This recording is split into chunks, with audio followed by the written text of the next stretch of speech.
الله وبركاته. أعوذ بالله من الشيطان الرجيم. بسم الله الرحمن الرحيم. الحمد لله رب العالمين. به نستعين على أمور الدنيا والدين. والصلاة والسلام على سيدنا ومولانا محمد أشرف الأنبياء والمرسلين وعلى آله وصحبه أجمعين. سبحانك لا علم لنا إلا ما علمتنا إنك أنت العليم الحكيم. رب اشرح لي صدري ويسر لي أمري واحلل عقدة من لساني يفقه قولي. ولا حول ولا قوة إلا بالله العلي العظيم. كسوابا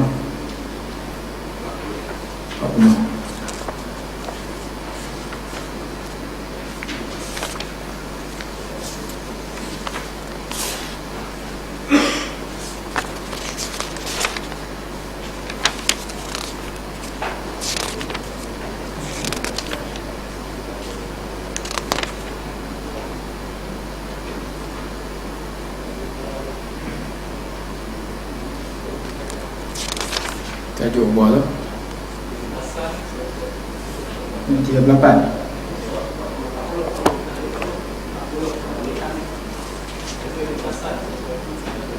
040 yang atas ya. Bismillahirrahmanirrahim. An Sayyidina Ibn Abbas radhiyallahu anhuma qala aqbaltu راكبا على حمار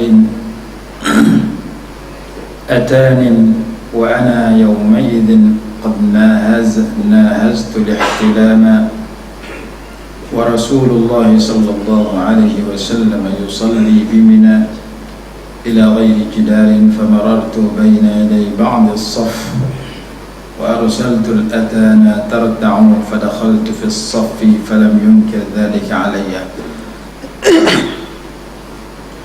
Diriwayatkan daripada Sayyiduna Abdullah ibn Abbas radhiyallahu anhuma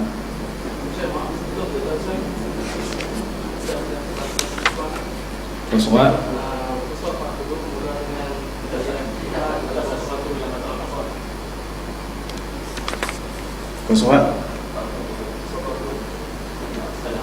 yang tu yang atas kali ya. Kamu surat 38 tak sambung kau surat apa? Ha?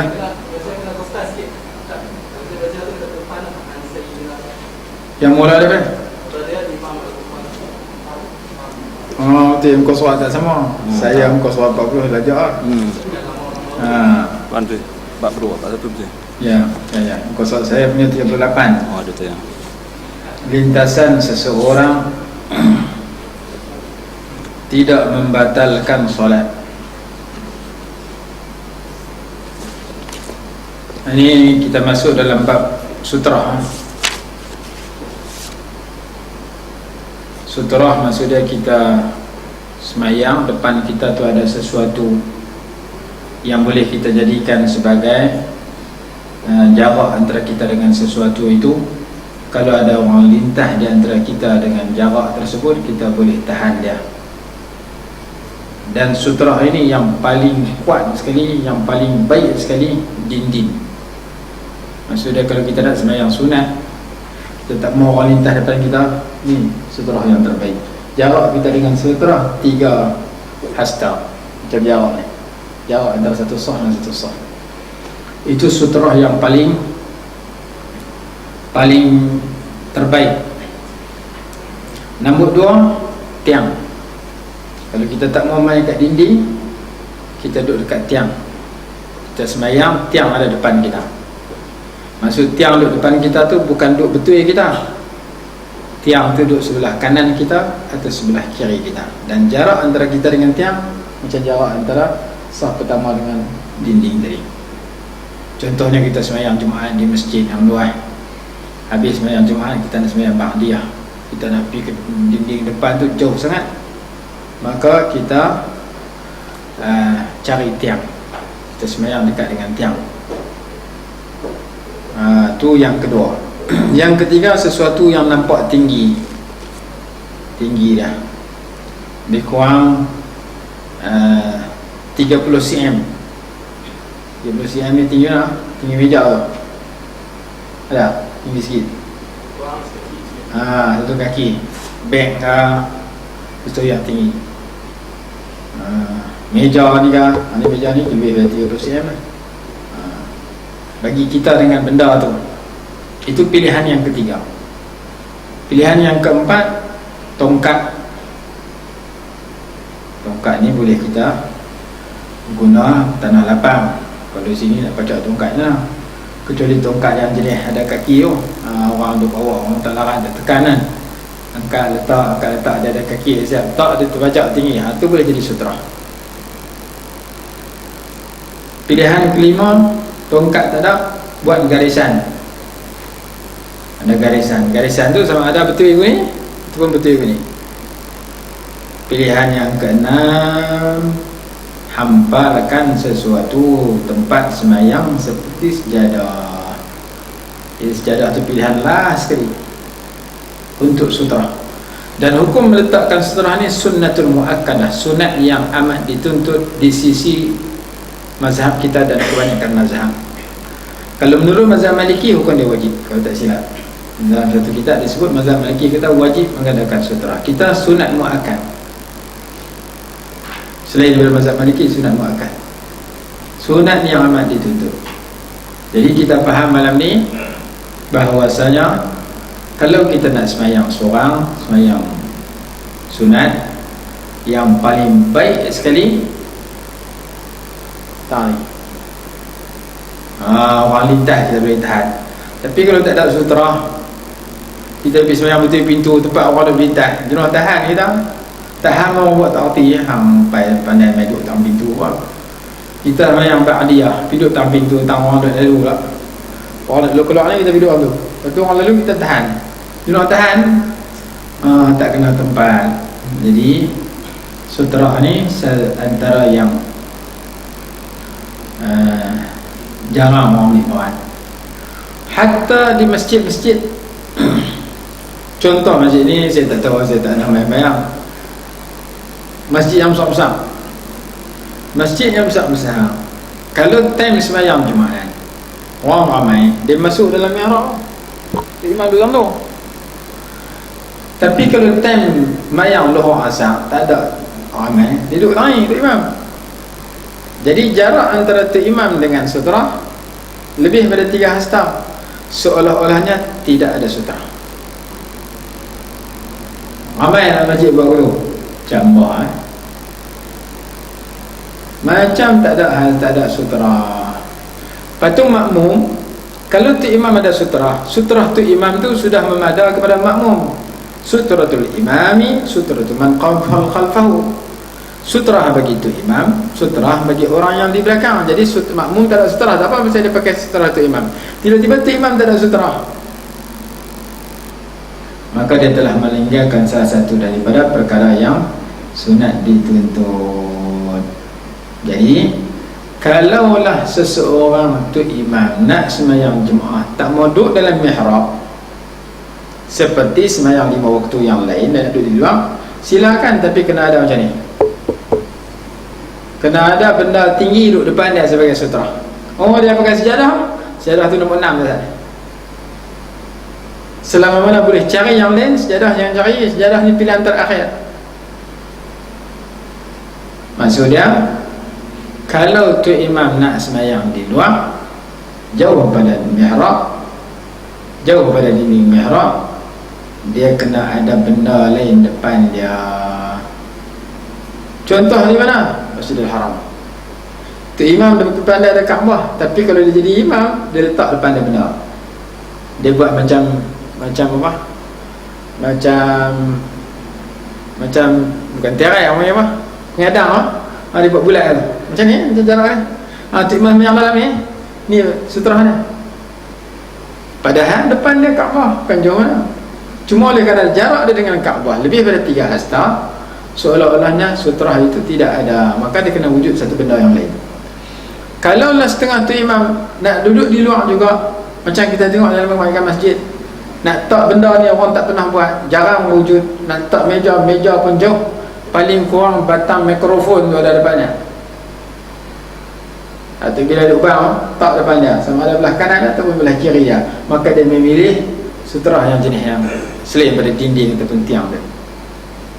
Kalau tak ada apa langsung, yang ada hanya sejadah dia, kurang afdal. Saya mengaji dulu tu, kata tu Syekh Nuruddin Tegok, salah satu imam di masjid di Al-Ustaz, pasal duduk di luar tak ada sutra. Tapi tu imam kadang-kadang tak mau pakai, kami jumpa boleh lah.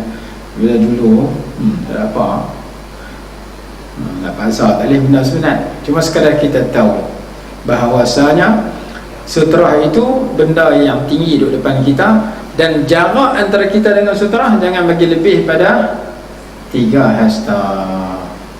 Kalau kita semayang seorang, semayang sunat, duduk tanu, niat sutra duduk tani, jarak ada 10 hasta, itu jauh lah.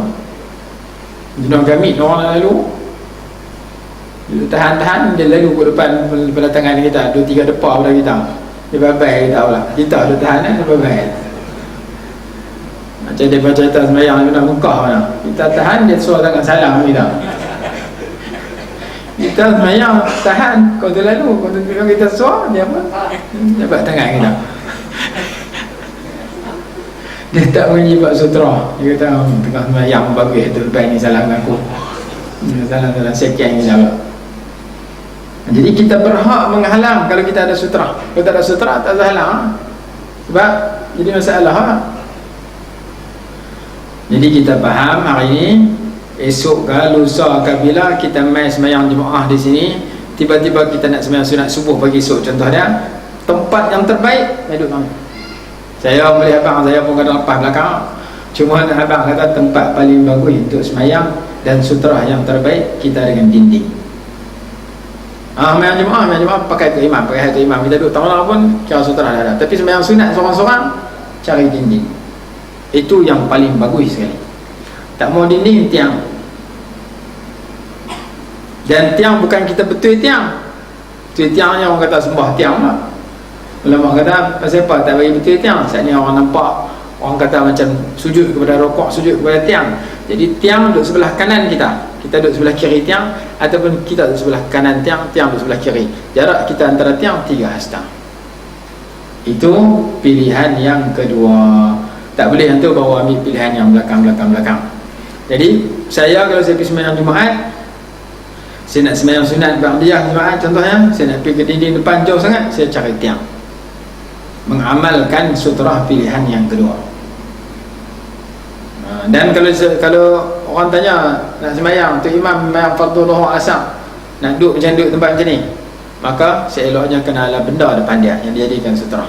Jangan memadah kepada sejadah. Boleh sejadah tak salah, tapi pilihan yang keenam, pilihan yang terakhir. Jadi kalau ada meja ni umpamanya, tu imam duduk tu talah belah meja ni, sudah pada meja ni dah tinggi lebih daripada 30 cm, lebih daripada sekaki ni, 2 kaki 3 kaki lah.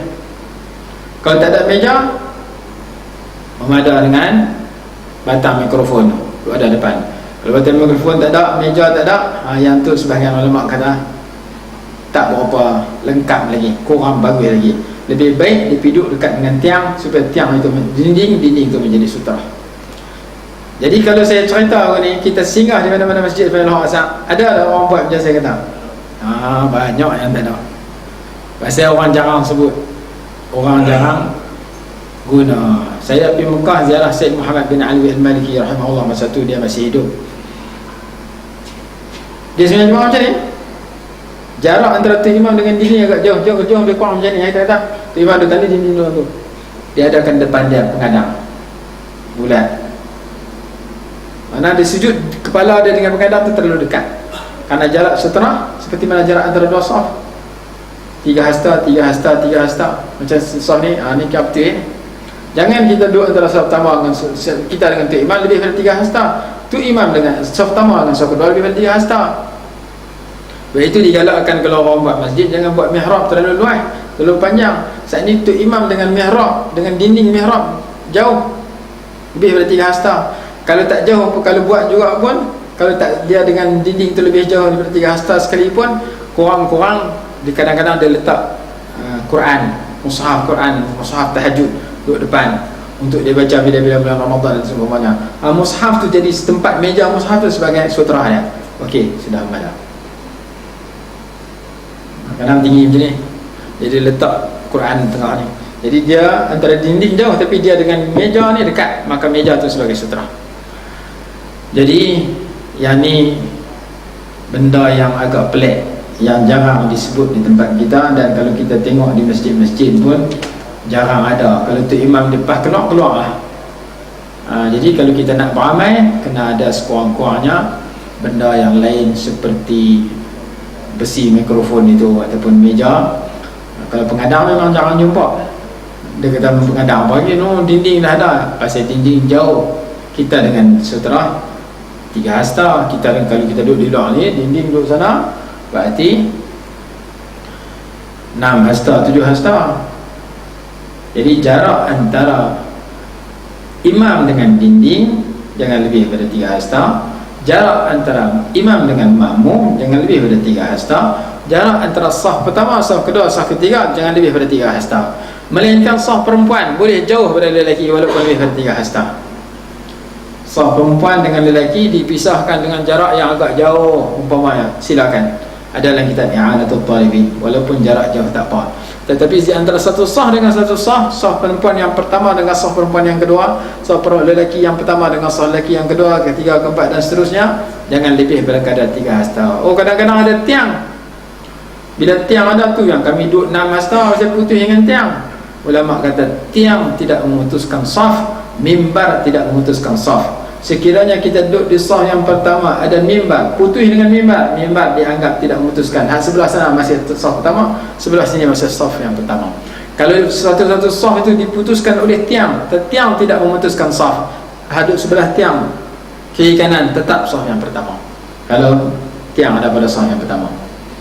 Jadi tiang dengan mimbar, kata dalam kitab Hasyiatul Iqna', Hasyiatul Mujaymi 'ala al-Iqna', tidak memutuskan saf. Yang penting saf pertama dengan kedua 3 hasta, kedua ketiga 3 hasta. Itu saja. Tiba-tiba ada tiang, buat juga saf yang seterusnya, walaupun putus tiang tengah-tengah, tetap dianggap itu saf yang seterusnya.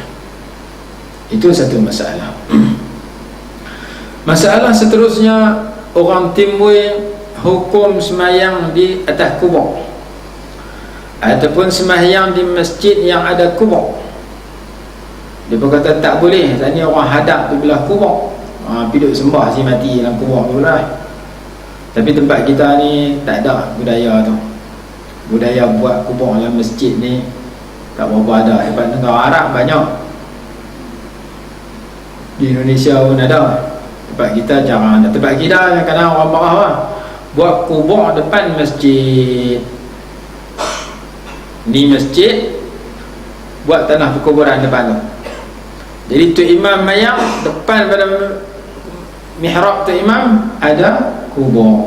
Kalau di situ ada pagar, sambil semayang nampak batu nisan, tak ada pula kubur. Apa hukum semayang di masjid dalam keadaan masjid itu arah kiblatnya terdapat tanah perkuburan? Apakah boleh dianggap orang yang semayang itu sembah si mati dalam kubur seperti sebahagian masjid yang ada tempat kita? Kalau tempat kampung saya tu, alhamdulillah, kubur jauh. Kubur tu nak pergi kampung Tolang jauh.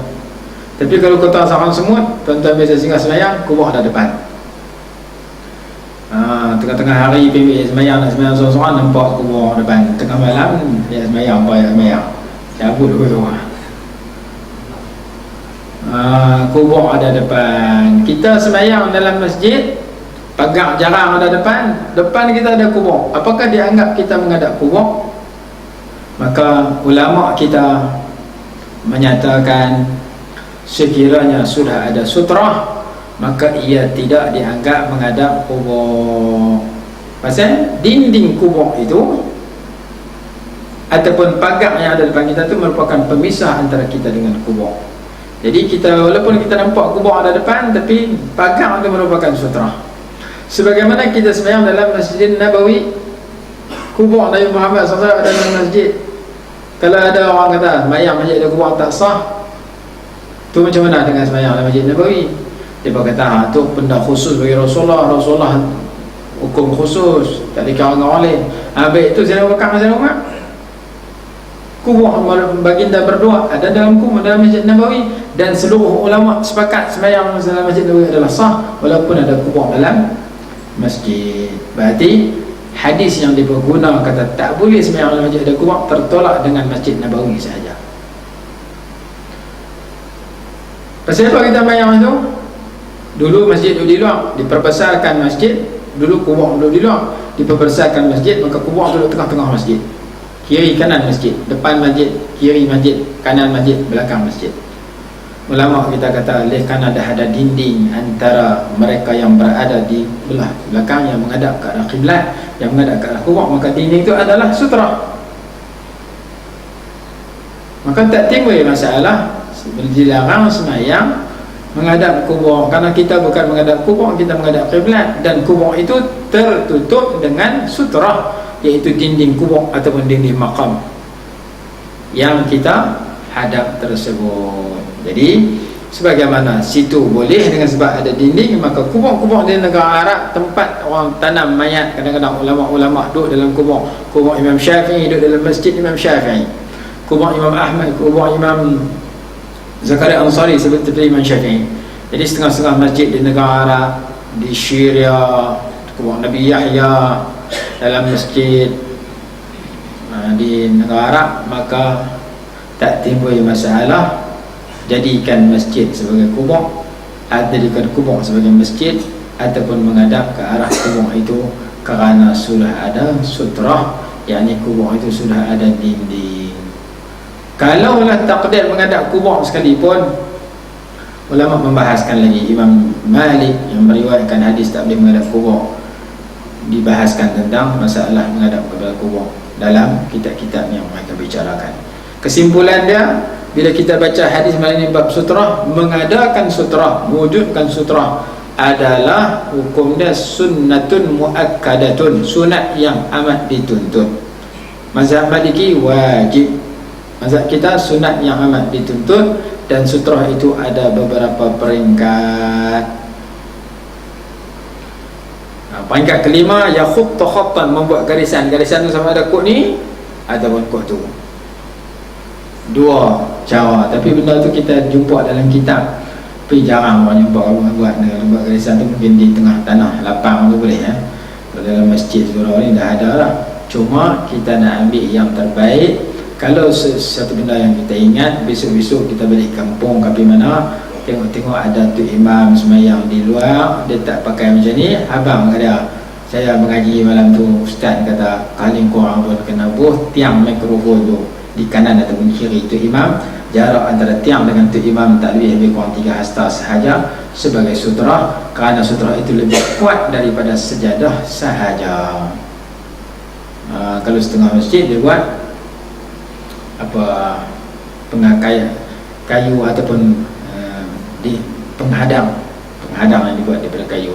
Jadi kalau bertanya nak ambil tak mana, tiru Masjidil Haram. Masjidil Haram, imam sudah jadi imam, contohnya sembahyang lohong duduk tak lain, duduk atas tu, ataupun sembahyang biasa, kadang-kadang biasanya diletakkan sutra. Kalau tak ada sutra pun ada mikrofon depan tu, sudah cukup. Daripada kita sembahyang dalam keadaan terlapang sahaja di hadapan kita tersebut.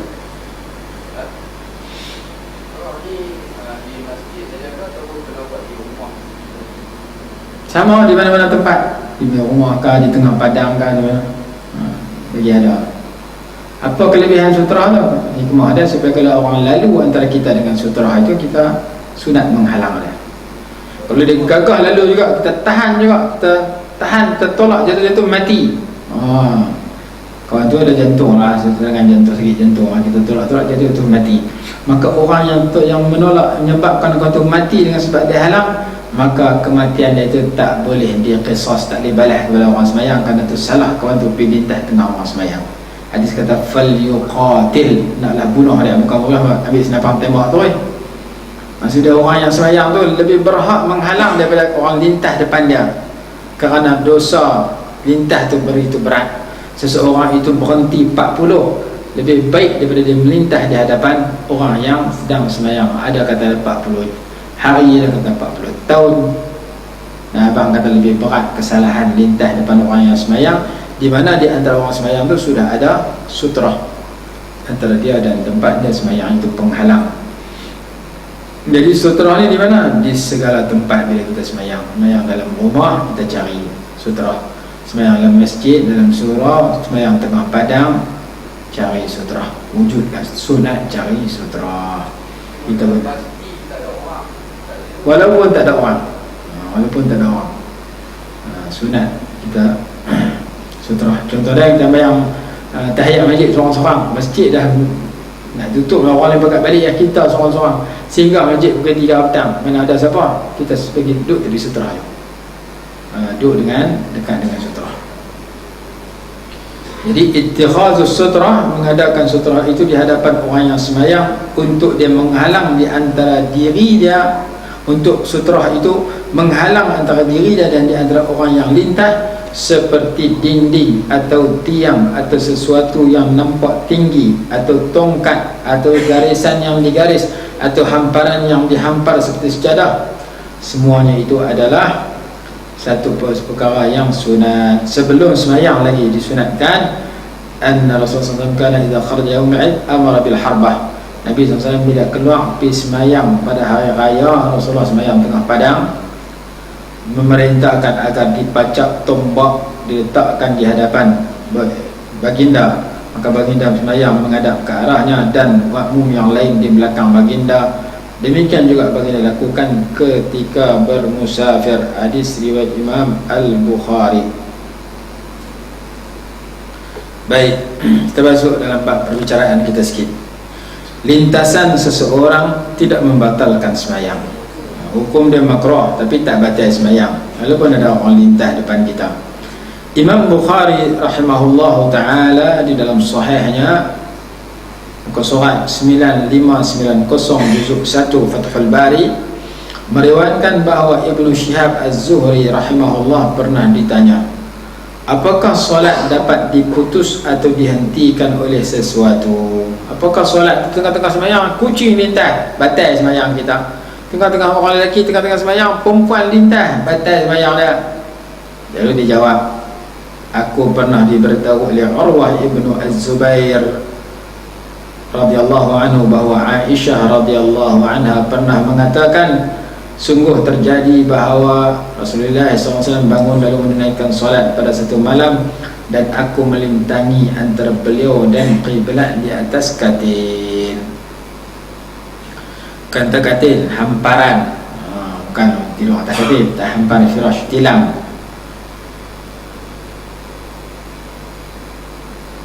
Hamparan. An Masruq an Sayyidati Aisyah radhiyallahu anha wa qad dzakara 'indaha ma yaqta'u as-salata faqila al-kalbu wal-himar wal-mar'ah faqalat shabbahtumuna bil-humri wal-kilab wallahi laqad ra'aytu an-nabiyya sallallahu alaihi wasallam yusalli wa inni 'ala as-sariri bainahu wa bain al-qiblati muttaji'ah bainahu wa baini al-qiblatu muttaji'atan fatabdu li al-hajah فأكره أن أجلس فأوذي النبي صلى الله عليه وسلم فأنسل من عند رجليه. Diriwayatkan daripada Masruq radhiyallahu anhu daripada Sayyidah Aisyah radhiyallahu anha ketika disebutkan kes sesuatu yang boleh memutuskan solat, iaitu anjing, keldai dan wanita. Jadi anjing lintah, keldai lintah, wanita lintah, memutuskan solat. Memutuskan solat ni hukumnya maksudnya makruh, bukan berarti membatalkan sembahyang. Pasal apa? Pasal boleh melalaikan seseorang. Lalu maka Sayyidah Aisyah radhiyallahu anha menjawab, apakah kamu menyerupakan kami kaum wanita dengan anjing dan keldai? Sayyidah Aisyah tanya. Sahabat tadi kata, aku dengar Rasulullah sebut sedemikian. Demi Allah, aku pernah melihat Rasulullah SAW menunaikan solat padahal aku terbaring di atas katil yang melintangi antara beliau dan qiblat. Lalu aku berhajatkan kepada sesuatu dan aku tidak suka duduk mengganggu baginda Nabi SAW, maka aku pun menyelinap melalui bahagian depan kedua kakinya. Imam At-Tirmizi di dalam sunannya muka surat 160 juzuk 2 pada bab tidak ada sesuatu yang dapat membatalkan atau memberhentikan solat. Manakala Al-Hafiz Ibn Hazm di dalam kitab An-Nasikh wal Mansukh muka surat 78 mengatakan, para sahabat Nabi SAW dan orang-orang yang sesudah mereka dari kalangan tabi'in mengatakan bahawa terbatal solat apabila dilintasi sesuatu. Ada pendapat kata lintas sesuatu batal semayang, tapi itu bukan mazhab kita. Mazhab kita tak batal, hukumnya makruh. Kalau kita semayang depan kita tak ada apa, menyebabkan orang lintas depan kita, sebab dia boleh menghilangkan khusyuk kita. Untuk membuktikan bahawa solat tidak batal dengan lintasan sesuatu, sama ada anjing, keldai maupun wanita, berdasarkan kepada beberapa hadis yang kuat dan sahih, justru itu tidak benar bahawa solat itu terputus kerana hanya ada sesuatu yang melintas. Berkenaan dengan lintasan seseorang wanita, ianya berdasarkan kepada hadis yang kuat lagi sahih yang bersumberkan riwayat daripada Aisyah radhiyallahu anha, sebagaimana riwayat Sahihain, riwayat Bukhari Muslim. Sahihain sini Bukhari Muslim. Hadis itu menegaskan tidak terbatalnya solat disebabkan lintasan seorang perempuan yang dewasa ke atas orang yang bersolat. Manakala kes lintasan anjing dan keldai ke atas seseorang yang bersolat, berdasarkan kepada hadis Abu Juhaifah radhiyallahu anhu yang panjang, antara lafaznya, kemudian dipacakkan di hadapan baginda sallallahu alaihi wasallam satu tongkat yang pendek. Istilah hadis panggil anazah, satu tongkat yang pendek. Baginda maju ke hadapan dan menunaikan solat 2 rakaat. Maju ke hadapan maksudnya pergi dekat dengan tongkat tu, jangan jauh. Ketika itu ada keldai dan anjing melintasi baginda. Perbuatan tersebut tidak menghalangnya untuk mendirikan solat. An Sayyidina Al-Fadl bin Al-Abbas radhiyallahu anhu. Jadi ada hadis yang bertentangan. Ada hadis kata bila lintah keldai ataupun anjing atau wanita menyebabkan sembahyang itu terberhenti. Ada kata tak ada apa. Jadi dua hadis yang bertentangan itu disebut oleh ulama bahawasanya maksud terputus di situ kalau dilintah terputus maksudnya mengurangkan khusyuk seseorang, bukan berarti membatalkan sembahyang. An Sayyidina Al-Fadl bin Al-Abbas radhiyallahu anhuma qala zara Rasulullah sallallahu alaihi wasallam Abbasan fi badiyatin lana wa lana kulaybatun wa himaratun tur'a fa shalla an-nabiy sallallahu alaihi wasallam al-'asr wa huma bayna yadayhi falam yuzjira wa lam yu'akhkhira. Diriwayatkan bahawa Sayyidina Al-Fadl bin Abbas radhiyallahu anhu mengatakan, kalau tak silap saya, masa Rasulullah SAW wafat, Nabi SAW dimandikan oleh Sayyidina Ali karramallahu wajhah, dibantu oleh beberapa sahabat, salah seorangnya Al-Fadl bin Abbas, kalau tak silap. Orang tanya, saya pergi Mekah, orang tanya, ni nak tanya sikit, Rasulullah wafat, siapa mandi mayat Rasulullah? Saya fikir nanti ni soalan ni nak uji aku ni, orang tak pernah tanya soalan aku tu. Tapi kalau biasa mengaji memang biasa jumpa. Lepas tu jawapan tu tak ada reka, pakai teka-teka tadi. Si fulan kot, si fulan tadi memang biasa jumpa, dia tahu kata siapa mandi. Kalau tak biasa mengaji, dia nak teka. Akhirnya saya kata, saya biasa ingat kelabu-kelabu lah. Tak silap Sayyidina Ali, dia tersengang tu. Dia tahu ustaz ni biasa mengaji, aku tak boleh kelentor dah, tak boleh test dah. Nampak ada tanya, dia tahu, kita tahu. Tanya cabah, kita tak tahu, bukan tak jawab. Jadi yang saya ingat, Sayyidina Ali adalah orang yang ditugaskan mandi mayat Nabi SAW ketika mana baginda wafat, dan dibantu oleh beberapa sahabat. Kata salah seorangnya Al-Fadl bin Abbas radhiyallahu anhu. Qala, kami memiliki anjing kecil dan seekor keldai yang digembalakan. Nabi SAW pada waktu itu sedang melakukan solat asar, manakala kedua haiwan tersebut ada di depannya. Ternyata kedua haiwan tersebut tidak diherdik dan tidak ditarik ke belakang, dibiarkan begitu saja. An Sayyidina bin Abbas radhiyallahu anhuma qala aqbaltu rakiban ala himari atan wa ana yawma idzin qad nahaztu al-ihtilam wa Rasulullah sallallahu alaihi wasallam yusalli bi Mina ila ghairi jidarin فمررت بين يدي بعض الصف وأرسلت الأتان ترتع فدخلت في الصف فلم ينكر ذلك علي. Diriwayatkan daripada Sayyiduna Abdullah ibn Abbas radhiyallahu anhuma. Abdullah bin Abbas radhiyallahu anhuma ni kubur dia di Taif. Masa berlaku pertembungan antara Sayyidina Ali dengan Sayyidina Muawiyah radhiyallahu anhuma, dia menarik diri, tak masuk belah-belah mana, dia duduk di Taif, meninggal di Taif. Ada kubur di sana. Dan ada orang ulama-ulama kita sebut di antara ulama Melayu yang ditanam di Taif, kubur ada dekat dengan Ibn Abbas radhiyallahu anhu ialah Syekh Daud Al-Fatani, yang kitab dia banyak dikarang dan disebar di Fatani di Malaysia, Matlul Badrin dan sebagainya. Syekh Daud Al-Fatani ngaji di Mekah, dikebumikan di Taif dekat dengan kubur Sayyidina Abdullah bin Abbas radhiyallahu anhu. Katanya sedemikian. Qala, aku menerima tetamu yang menaiki keldai betina. Keldai betina Arab kata apa? Atan.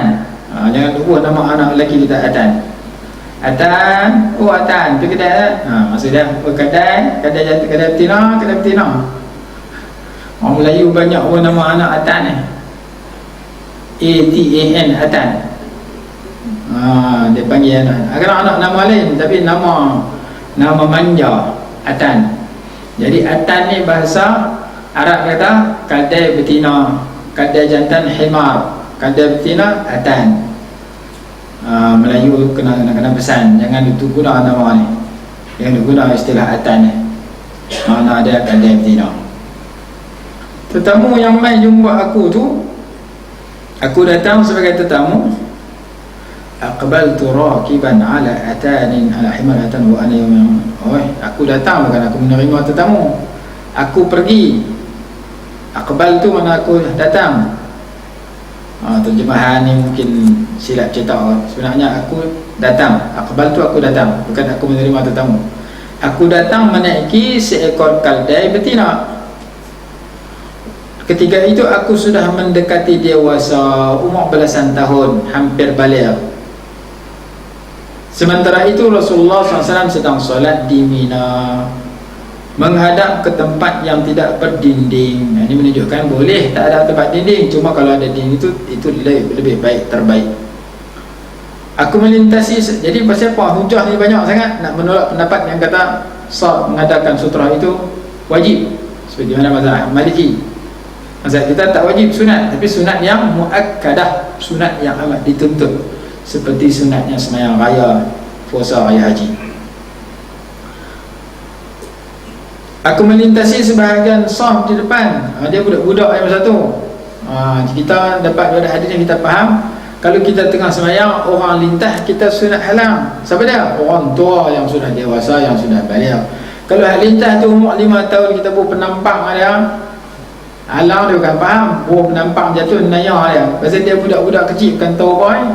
Jadi Nabi SAW ajak dalam hadis ni, ulama petik, kalau yang lintas tu budak belum balik, dia tak reti apa, jangan halang dia, jangan kacau dia, biar pergi dia. Pasal Rasulullah tak menghalang. Ibn Abbas yang belum lagi cukup umur pada masa itu. Ibn Abbas ni seorang budak-budak pada masa itu. Rasulullah biar aku lalu ke depan saf. Aku lintas sebahagian saf di depan, lalu aku melepaskan, bukan dekat aku lintas, kalau dia betina aku naik, aku lepas. Ini menunjukkan dia naik, bukan dia menerima tetamu, dia tu datang dengan keldai. Jadi terjemahan aqbal tu bukan mana menyambut tetamu istaqbal tu, aku menyambut istiqbal. Ini aqbal tu aku datang. Dah aku mai, aku lalu ke depan saf. Aku lepas keldai betina, aku makan rumput kiri kanan depan saf. Selepas itu aku masuk ke dalam saf salat, dan baginda Nabi SAW tidak melarangnya. Rasulullah tak kata salah, Rasulullah tak halang, tak marah ke aku, walaupun aku lepas binatang tu lintas, dan walaupun aku sendiri lintas depan saf. Ini menunjukkan bukan wajib. Dan kedua, kanak-kanak kalau tak cukup umur lintas, kita jangan paksa untuk menghalang dia, kerana dia tak tahu apa lagi. Imam Al-Hafiz Ibn Hajar rahimahullahu ta'ala di dalam Fathul Bari muka surat 171 juzuk 1 mengatakan, perkataan Ibn Abbas radhiyallahu anhuma menghadap ke tempat yang tidak berdinding dikuatkan dengan riwayat Al-Bazzar, dan Nabi SAW menunaikan solat fardu tidak menghadap sesuatu yang menutupinya. Lebih jelas lagi ialah berdasarkan kepada riwayat Abu Ya'la di dalam musnadnya muka surat 312 juzuk 4 bahawa seorang lelaki berkata kepada Ibnu Abbas radhiyallahu anhuma, akana baina yadayhi anazatun? Qala la. Apakah di hadapan Rasulullah SAW ada tongkat yang pendek? Dia menjawab tidak. Kami tidak mengerti bahawa ada sesetengah pihak yang menggunakan hadis ini dengan menetapkan batalnya solat dengan lintasan sesuatu di hadapan orang yang mendirikannya. Ada pendapat sesegolongan yang kata bila orang lintas kita tengah mayang, batal sembahyang kita. Pendapat ini adalah tertolak kerana banyak benda yang lintas, orang, keldai, lintas, maka tak batal sembahyang. Cuma boleh menyebabkan sembahyang kita kurang khusyuk kalau kita duk perhati sesuatu yang lintas depan kita. Sebab itu kalau kita sembahyang depan Kaabah, jangan tengok Kaabah. Kalau depan Kaabah itu kita nampak orang lain yang lintas, menyebabkan kita tak nampak Kaabah, nampak orang duk lintas, terlupa rakaat, terlupa bacaan kita Fatihah bilang kau tu. Jadi boleh mengurangkan khusyuk kita. Walaupun sebagian ulama kata sunat tengok Kaabah, sebagian ulama kata sunat tengok tempat sujud juga walaupun depan Kaabah, kerana dibimbangi bila kita tengok Kaabah kita nampak orang yang melintas bawah di tepi Kaabah, menyebabkan sembahyang kita kurang khusyuk. Mereka sebenarnya membuat ketetapan dengan meninggalkan sebahagian besar hadis-hadis sahih yang menetapkan tidak terbatalnya solat dengan lintasan perempuan, keldai ataupun anjing. Jadi hadis ni kadang banyak kita baca, hari kata lagu ni, anu baca kata lagu ni, kita tak tahu mana. Melainkan kita ambil yang ulama dah kaji, sebutlah mazhab mereka, sudah. Ada satu negeri dulu bukanlah keluar fatwa kata orang perempuan haram pakai barang kemas yang dibuat daripada emas kena jual habis. Lepas tu batal pula fatwa tu, tukar. Boleh pula dah. Kita jumpa hadis kata boleh pula. Beberapa tahun lama lah cerita ni. Pasal apa? Pasal jumpa hadis ni kata lagu ni, jumpa hadis kata lagu ni, tak kaji kebanyakan ulama, akhirnya fatwakan orang perempuan yang ada hantar emas, gelang emas, jual orang, jangan pakai. Pasal apa? Haram perempuan pakai gelang emas. Ada hadis tu. Cuma ulama-ulama kita pakai hadis yang membolehkan. Hadis yang kata haram tu mansukh, dibatalkan oleh hadis yang membolehkan. Rasulullah SAW sebut emas dan sutera itu halal kepada perempuan-perempuan di kalangan umat aku, haram ke atas lelaki di kalangan mereka. Jadi hadis ini ada kadang-kadang bertentangan, sama ada dimansuhkan, dibatalkan, ataupun kadang-kadang ianya ditafsirkan dengan tafsir yang lain. Siapa yang layak tafsir sedemikian? Ulama-ulama besar, ulama mujtahidin yang kita ikut, seperti Imam Nawawi, seperti Imam Ibnu Hajar, seperti Imam Syafi'i, seperti Imam Ramli, seperti Imam Ibnu Hajar, Syekh Zakaria Ansari dan sebagainya. Kita ambil ulama sudah buat kajian.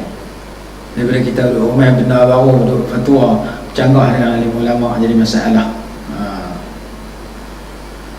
Qala Imam Syafi'i rahimahullah ada mengemukakan pendapatnya mengenai hadis yang menetapkan terbatalnya solat dengan sesuatu yang melintas. Menurut beliau, wanita, anjing atau keldai yang melintas di depan orang yang bersolat hanya memutuskan kekhusyukan solat ni, yang disebut putus tadi ni.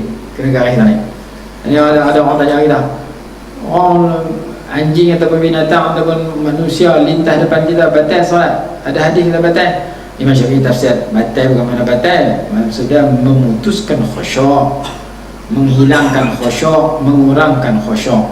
Batal tak batal? Batal berlaku bila kita melakukan perkara batalkan sembahyang seperti kentut dan sebagainya. Itu batal. Jika seseorang disibukkan dengan hal yang demikian, dia khawatirkan akan memutuskan zikir tetapi tidak membatalkan solat. Bacaan dia pun terberhenti. Lah ni bukan masalah sembahyang, orang duk timbul masalah lampu merah tak jalan ni. Awak kereta sampai lampu merah tak jalan, pasal apa? WhatsApp berhenti. Masa tu dia tarik baca. Naik lampu hijau tak jalan ni, pasal tu kalau tin bunyi baru kelang kabut ni banyak. Tu dia kata hukum hukum jalan raya dia ambil daripada semayang. Kemarin saya dengar ceramah Dr. Mustafa Bura. Dia kata aku khutbah 2 minggu cerita tentang sudut pendidikan yang diambil daripada semayang, iaitu bila kita semayang kita dilarang berpaling kiri dan kanan. Kita tengah semayang tak boleh paling kiri kanan, makruh. Hadis kata huwa ikhtilasun yakhtalisuhu syaitan. Siapa yang semayang tengok kanan, tengok kiri, langut, tengok tengah semayang, tengok orang sebelah saya, tengok depan, tak boleh, hukum dia makruh. Hukum dia makruh, kecuali kalau berhajat. Saya sebut hari tu, depan dia ada beg dia, beg duit dia, kena tengok. Tak tengok orang balai semayang sampai tengok beg. Sujud pegang beg, takut sujud tak pegang beg mungkin hilang beg. Tengok dengan sebab berhajat. Tak ada berhajat. Ada seorang hamba Allah, saya biasa tengok dia semayang, dia jenis tengok orang.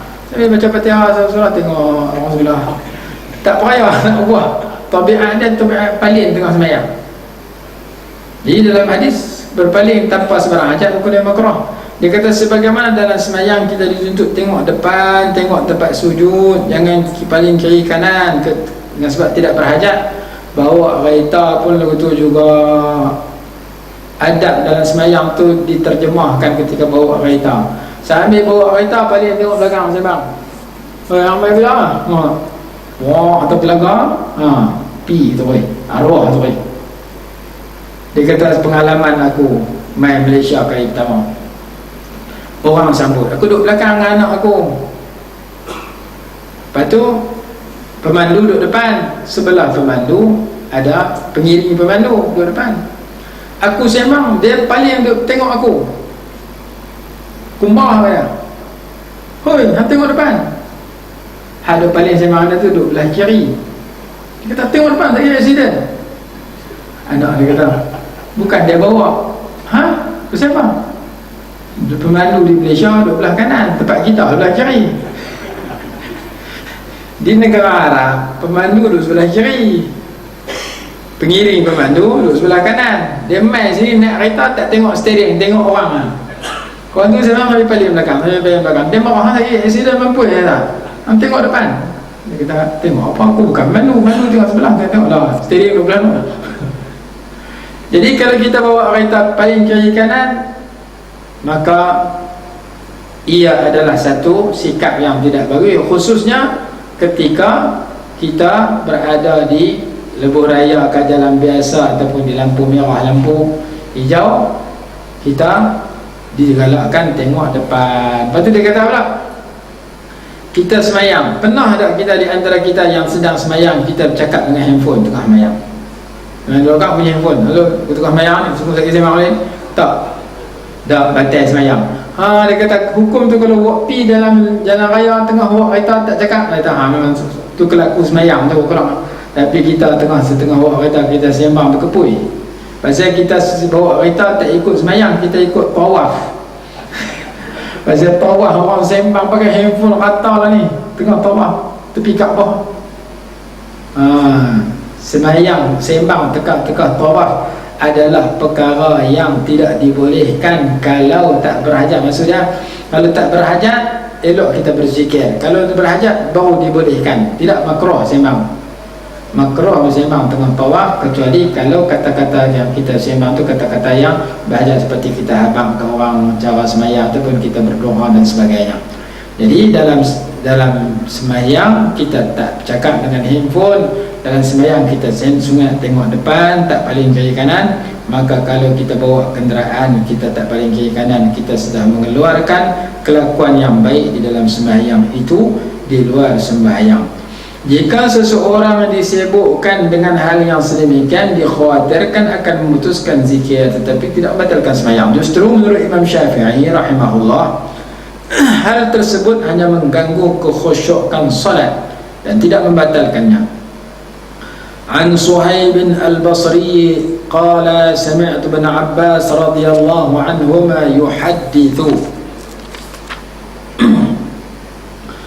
أنه جاءت جاريتان أي طفلتان صغيرتان تسعيان من بني عبد المطلب فأخذتا بركبتيه صلى الله عليه وسلم وهو يصلي ففرع بينهما ولم ينصرف.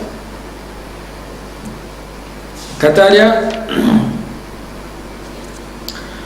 diriwayatkan daripada Suhaib Al-Basri radhiyallahu anhu, aku pernah mendengar Ibnu Abbas radhiyallahu anhu mengatakan ada dua budak perempuan yang datang sambil berlari-lari dari Bani Abdul Muttalib. Mereka memaut kedua lutut Rasulullah sallallahu alaihi wasallam ketika baginda sedang melaksanakan salat. Baginda menghalang keduanya meleraikan dan meneruskan salat.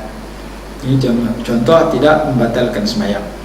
عن سيدنا أبي هريرة رضي الله عنه قال كنا نصلي مع رسول الله صلى الله عليه وسلم العشاء الآخرة فإذا سجد وتبى الحسن والحسين على ظهره فإذا رفع رأسه أخذهما من خلفه أخذا رفيقا ويضعهما عن ظهره فإذا عاد حتى قضى صلاته أقعدهما على فخذيه. الحديث riwayat Imam Ahmad dengan sanad yang sahih, At-Tabrani dalam Al-Mu'jam Al-Awsat dengan sanad yang hasan, sebagaimana dinyatakan oleh Al-Hafidh Al-Haythami di dalam Majma' Az-Zawaid.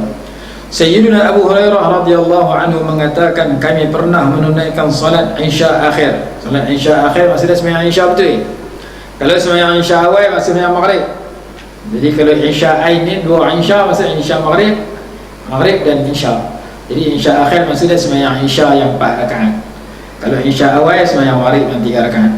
Dan memang sembahyang Isya ain, sembahyang dua Isya ada begini. Kami pernah menunaikan salat Isya akhir. Salat Isya akhir maksudnya sembahyang Isya hak betul 4 rakaat. Nah, jadi bila sebut Isya akhir ada Isya awal. Isya awal itu sembahyang Maghrib. Bersama Rasulullah SAW. Jika baginda bersujud, Hasan dan Husain melompat ke atas belakang baginda Nabi SAW, naik atas belakang. Masa tu kecil-kecil lagi. Cuma cucu naik atas belakang Tok Wan ni tak batal sembahyang dengan sebab Sayyidina Hasan dengan Sayyidina Husain dulu dah bersunat masa kecil. Tempat kita cucu naik atas belakang Tok Wan lama pula tu, batal ya. Pak kita tak usah Jawi lagi. Pak kita besar lah bangsa Jawi. Negara Arab kecil-kecil dah bersunat dah. Lahir-lahir tu bersunat terus. Jadi budak lelaki main duduk atas kaibah kita di Malaysia. Lama-lama kalau tekat sendiri itu tak apa. Kalau main duduk atas kaibah kita, main duduk atas belakang kita, lama pula pegang kita, tarik lama-lama, yang tu batal sembahyang kalau kita tak kaih tangannya. Pasal apa? Pasal dia belum bersunat. Jadi cucu Rasulullah ni sunat ketika kecil. Hasan dan Husain melompat ke atas belakang baginda Nabi SAW. Jika baginda mengangkat kepalanya, baginda menarik mereka dari belakang dengan perlahan-lahan. Angkat, tarik, tak bawah lu, lepas tu baru bangkit. Lalu melepaskan dari belakangnya. Jika baginda kembali sujud, Hasan dan Husain kembali melompat naik atas belakang pula. Cucu biasa, besar-besar tu. Tu bukan dia tahu, tak kira sebab tu imam kenal dengan dia. Dia besar-besar tu dia naik lah, turun naik lah, tu kecil tu saya tu mengajak naik atas mimbar tu. Kadang-kadang dia main tuk sekarang ni tengah mengajak, tarik mikrofon, orang kena dukung orang kelab. Sehari tu di satu surau ada 2 orang sembahyang duduk atas kerusi kemak-kemak. Korang tu berdiri, dia tarik satu kerusi. Akhirnya dia tu kena bantu-bantu dalam kebaikan. Wata'awanu 'alal birri wat taqwa. Seorang duduk sengit ni, seorang duduk sengit ni. Tumpang satu kerusi 2 orang. Pasal apa? Satu kerusi budak tu tarik, turun. Pas ke bawah. Tu satu lagi dia tarik turun. Tak boleh duduk pun jadi boleh duduk orang itu. Terjun ke bawah, melangkit, gurul. Jadi budak kecil-kecil ni main atas belakang kita, main duduk atas kaibah kita. Kadang-kadang kalau dah bersunat, macam hadis kita sekarang, tak apa. Kalau tak bersunat lagi, kita kena kaih. Takut dia main duduk lama, batal. Kalau dekat sendiri, tak batal, sebagaimana yang difatwakan oleh Syekh Ismail Osman Zain di dalam kitabnya Qurratul Ain bi Fatawa Ismail Osman Zain. Mereka naik atas belakang Ada orang tanya, apa hukum bawa budak-budak pergi masjid? Ada orang kata haram, karena ada hadis melarang bawa budak-budak pergi masjid, dan hadis menyuruh jannibu majaninakum, jauhilah orang-orang gila daripada masjid. Orang gila jangan pergi masjid, budak-budak jangan pergi masjid. Tapi ada hadis yang lain suruh pergi. Jadi bertentangan dua hadis tu. Lalu ulama kata, oleh kerana dua hadis bertentangan, satu suruh pergi, satu tak pergi, satu benar pergi. Contoh yang pergi ni hadis kita baca sekarang, Rasulullah tengah bayang, cucu main dalam masuk dalam masjid, naik atas belakang tuan. Lalu ulama kata kalau boleh pergi juga pun bagi ada kawalan. Maksudnya kalau dia hingat, kena pergi jauh. Kalau dia angkat seorang, mak dia akan, kak dia akan, abang dia kena dukung duduk jauh, jangan kacau orang semayang, jangan kacau orang mengaji. Kalau dia sengat macam tu tak apa, lalu empat seorang-seorang dia. Tapi kalau dia ingat berisi berkeliling main seorang-seorang, ketika itu dia ganggu orang semayang, kita yang bawa, kita kawal, kita angkat lebih jauh. Kalau anak kita dah besar dah, umur 6 tahun, 7 tahun, 10 tahun, duk ingat lagi, kita bagi amaran pada dia supaya dia tak ingat.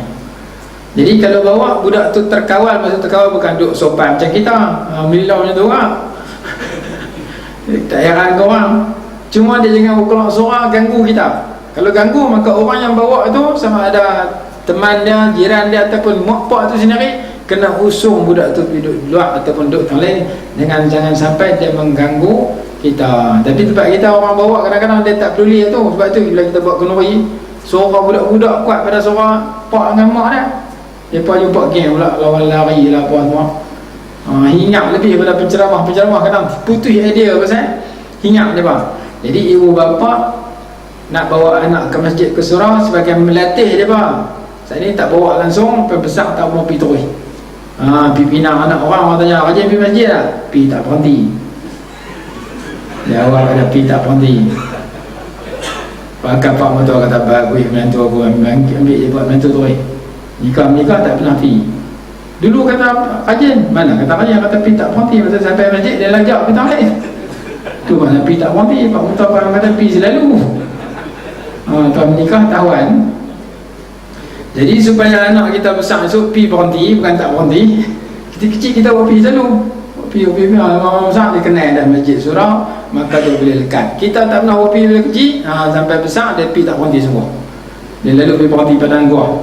Dia berhenti kedai kopi, dia tak berhenti di masjid. Jadi ni contoh cucu yang baik yang Rasulullah bawa latih daripada kecil pergi masjid surau, naik atas belakang tuan. Tapi Rasulullah tak berhenti semayang kerana cucunya sudah bersunat. Hatta bersunat dia ada najis, maka yang tu tidak dibenarkan oleh ulama kita. Dikritik oleh orang-orang yang terlibat dengan faham Wahabi. Dia kata, tengok payahnya mazhab Syafi'i, hampir tak benar budak main naik atas belakang Allah semua, sedangkan cucu Rasulullah naik atas belakang Rasulullah tu tak berhenti pun. Kita ada tafsiran tersendiri ulama-ulama kita, bukan saja-saja bagi fatwa sedemikian. Kata dia, Hasan dan Husain kembali melompat, naik pula dah, turun naik pula dah ke atas belakang baginda Nabi SAW hingga baginda menyelesaikan solat baginda, dan setelah sembahyang dan mendudukkan keduanya di atas paha baginda. Habis sembahyang tak atas riba. Rasulullah ni seorang penyayang dengan budak-budak, suka ambil berat dengan orang tua-tua, orang perempuan dan sebagainya. Rasulullah ni ambil berat semua pihak, ajak bagaimana semua pihak. Dan bahkan ada ulama susun, saya pernah dengar ulama susun senarai nama sahabat yang pernah tidur atas riba Rasulullah. Sahabat ni dapat anak terus bisuar Rasulullah, suruh tak atas riba, belah mulut dan sebagainya. Bahkan ada di kalangan sahabat kencing atas riba Rasulullah, pak dia terus nak terekam nak sama. Rasulullah kata nanti biar dia kencing habis, kesian kat budak tu, baru dukung kita lain. Jadi Nabi SAW lepas sembahyang angkat cucu tak atas paha, tak atas riba, dan ketika wirid tak cengih, tak halau, tak tampak, walaupun cucu tu main kacau Rasulullah sembahyang. Dia mulalah. An Abi Ayyub Al-Ansari wa Sa'd bin Abi Waqqas radhiyallahu anhuma qala kullu minhuma dakhaltu ala Rasulillah sallallahu alaihi wasallam wal Hasan wal Husayn yal'abani bayna yadayhi aw fi hujrihi فقلت يا رسول الله صلى الله أتحبهما؟ فقال وكيف لا أحبهما وهما ريحانتان من الدنيا أشموهما. Dan diriwayatkan daripada Abu Ayyub Al-Ansari. Abu Ayyub Al-Ansari ni tempat Rasulullah buat rumah dekat rumah Abu Ayyub Al-Ansari. Tempat Rasulullah dikebumikan sekarang ni adalah di depan rumah ataupun sebelah rumah, tapak rumah dekat dengan rumah Abu Ayyub Al-Ansari radhiyallahu anhu. Kubur dia di mana? Di Turki. Rumah dia tempat Rasulullah duduk. Masa Rasulullah hijrah, sahabat pakai nak tarik kenderaan Rasulullah, suruh berhenti rumah dia apa? Rasulullah kata, biar dia ini diperintah oleh Allah. Da'ha fa innaha ma'murah.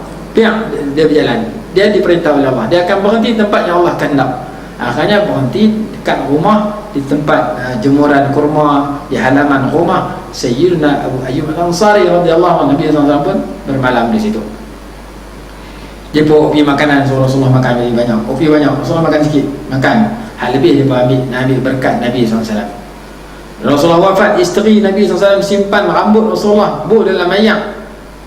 Bila ada sahabat meminta ubat cerita sakit, rendam rambut Rasulullah, bagi minum, bagi mandi dengan air bekas rambut Nabi SAW. Cerita dalam kitab Fiqh Sirah karangan Dr. Al-Buti menceritakan boleh ambil berkat dengan bekas Nabi SAW, bekas rambut Rasulullah dan sebagainya, berdasarkan kepada hadis sahih tersebut. Antaranya Sayyidina Abu Ayyub Al-Ansari ambil berkat melebihan makanan Nabi SAW yang mereka hidangkan ketika Nabi SAW sampai dalam peristiwa hijrah. Jadi rawi hadis ni Sayyidina Abu Ayyub Al-Ansari, dia ini terkenal di sudut mana? Rumah dia tempat Allah pilih untuk buat rumah Rasulullah. Dalam masa yang sama dia keluar menyebarkan Islam, tak balik di Madinah. Rumah di Madinah, tanah di Madinah, lahir di Madinah, tanam di Turki. Kalau tak silap ni Malaysia tu nama apa? Ahmad Azam ke apa? Anak ayah. Tanam kubur dekat kubur Abu Ayyub Al-Ansari. Dia residen di sana, rezeki dia tanam tepi kubur sahabat Nabi SAW, Abu Ayyub Al-Ansari radhiyallahu ta'ala anhu. Dan Sa'd bin Abi Waqqas, ni juga salah seorang daripada 10 orang yang dijamin masuk syurga. Dalam Sunan Tirmizi sebut Rasulullah senaraikan ada 10 orang yang confirm masuk syurga. Ada yang sahabat yang telah dijamin masuk syurga tapi tak ada hadis tu, ada hadis lain. Contoh dia Sayyidina Bilal. Sayyidina Bilal tak sebutkan hadis tu, tapi telah diberitahu tapak kaki Sayyidina Bilal Rasulullah dengar dalam syurga. Rasulullah balik, apa amalan kamu? Aku pergi Isra Mi'raj semalam, aku dengar tapak kaki kamu dalam syurga. Jawab Sayyidina Bilal, saya tak ada amalan lain melainkan setiap kali saya berwuduk saya solat. Maka Sayyidina Bilal melakukan solat wuduk, solat setelah berwuduk, tak pernah tinggal. Maka berkat amalan sedemikian dia telah dijamin masuk syurga melalui hadis tersebut, walaupun tak disebut secara khusus nama-nama senarai ahli syurga. Jadi Sayyidina Sa'd bin Abi Waqqas disebut secara khusus ada 10 orang. Ada 10 orang. Salah seorangnya Sayyidina Sa'd bin Abi Waqqas radhiyallahu anhu. Cuma kalau orang tanya kita sahabat Nabi SAW ni macam mana beza 10 orang jadi masuk syurga dengan hak baki lagi, kita ingat satu ayat Quran dalam surah Al-Hadid ayat 10. Ayat ni menyatakan sahabat confirm lah masuk syurga. Kita belum tentu, maka kita lebih baik jaga lidah, jangan sampai kata kepada mana sahabat seperti mana orang hari ini sebahagiannya berani laknat untuk sahabat. Ayat 10 surah Hadid kata wa kullan wa'adallahu al-husna wa kullan wa'adallahu al-husna. Semua sahabat telah dijamin masuk syurga. Sayyidina Umar ibn Abdul Aziz radhiyallahu anhu, khalifah yang terkenal, ketika orang tanya tentang perselisihan antara Sayyidina Muawiyah dengan Sayyidina Ali radhiyallahu anhu, apa kamu nak komen tentang perselisihan mereka berdua? Jawab oleh Sayyidina Umar bin Abdul Aziz radhiyallahu anhu, dia kata Allah telah jaga tangan aku daripada berlumuran dengan lidah dengan tanah, dengan darah mereka. Allah selamatkan aku tak hidup zaman mereka dan aku tak perang dengan mereka. Aku tak masuk mana-mana dan aku tak tetap mana-mana sahabat. Allah sudah pelihara tangan aku daripada berlumuran dengan darah mereka, maka aku tak mau mengotorkan lidah aku dengan mengatakan kepada mana-mana seorang di kalangan mereka. Tangan aku bersih, tak kotor dengan darah, aku tak mau lidah aku kotor dengan kritik mana-mana sahabat. Maka dia kata aku tak mau kata-kata mereka, aku jaga aku sudah. Ini akhlak ahli sunnah. Ahli sunnah dalam perselisihan itu mereka tak komen, mereka serah pada Allah Ta'ala, masing-masing berijtihad. Itu adab kita dengan para sahabat, karena sahabat telah dijamin masuk syurga berdasarkan ayat Quran ayat 10 surah Al-Hadid dan ayat 100 surah At-Taubah. Baik, Sayyidina Sa'ad ni salah seorang daripada 10 sampai masuk syurga, dan dia kelak berdakwah menyebarkan Islam, berperang dan sebagainya sampai ke negeri China, Guangzhou kawan ada kata, sampai tempat tu tulis tempat kelahiran kedatangan Sayyidina Sa'ad. Jadi orang Cina terima Islam dulu pada orang Malaysia. Kita sini jumpa Cina tak boleh Islam. Tapi kalau kita pergi Cina betul, ada tempat-tempat tertentu yang confirm mereka sudah masuk Islam. Allah SWT telah memberikan taufik dan hidayah untuk terima Islam lebih awal. Sayyidina Sa'ad ni walaupun sampai dia Cina, dia tulis tempat makam sampai tempat Cina, tetapi kuburnya kata ulama dia dikumikan di Madinah, di Baqi'. Kalau ada tulis ni makam Sayyidina Sa'ad, bukan makam kubur, makam adalah tempat dia bermukim, tempat dia berhenti sewaktu dia sampai untuk berdakwah di negara China. Qala yal'aban dakhaltu, diriwayatkan daripada Abu Ayyub Al-Ansari dan Sayyidina Sa'ad bin Abi Waqqas radhiyallahu anhuma, masing-masing berkata, aku masuk menemui Rasulullah SAW ketika itu Hasan dan Husain sedang bermain-main di depan baginda SAW. Aku berkata, wahai Rasulullah, apakah kamu mencintai mereka berdua? Baginda menjawab, bagaimana aku tidak mencintai mereka, sedangkan mereka adalah kehidupanku yang harum, dari kebahagiaan dunia yang selalu aku menciumnya. Berdasarkan kepada hadis-hadis di atas, dapatlah disimpulkan bahawa tidak haram jika wujudnya anak-anak yang bermain-main di depan orang yang sedang bersolat. Ia hanya memutuskan khusyuk sahaja, bukannya membatalkan solat. Hanya Allah sahaja yang mengurniakan hidayah kepada kita semua.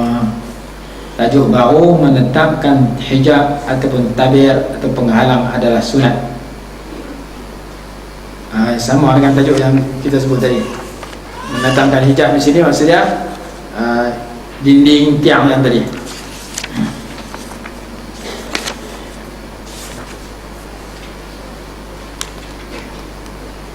Sini pula ada sebut jarak ada 3 hasta, semua ada sini.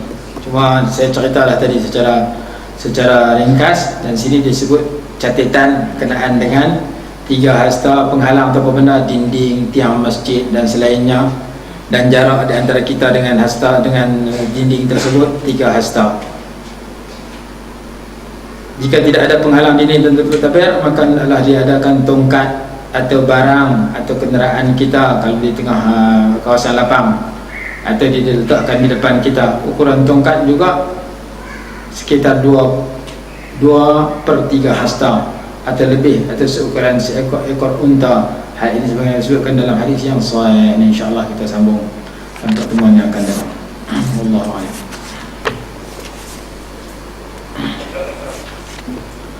A'udzu billahi minasyaitonir rajim. Bismillahirrahmanirrahim. Alhamdulillahi rabbil alamin. Wassalatu wassalamu ala sayyidina Muhammad wa ala alihi wa sahbihi wasallam. اللهم انفعنا بما علمتنا وعلمنا ما ينفعنا وارزقنا علما ينفعنا برحمتك يا ارحم الراحمين. ربنا آتنا في الدنيا حسنة وفي الآخرة حسنة وقنا عذاب النار. وصلى الله على سيدنا محمد وعلى آله وصحبه وسلم. والحمد لله.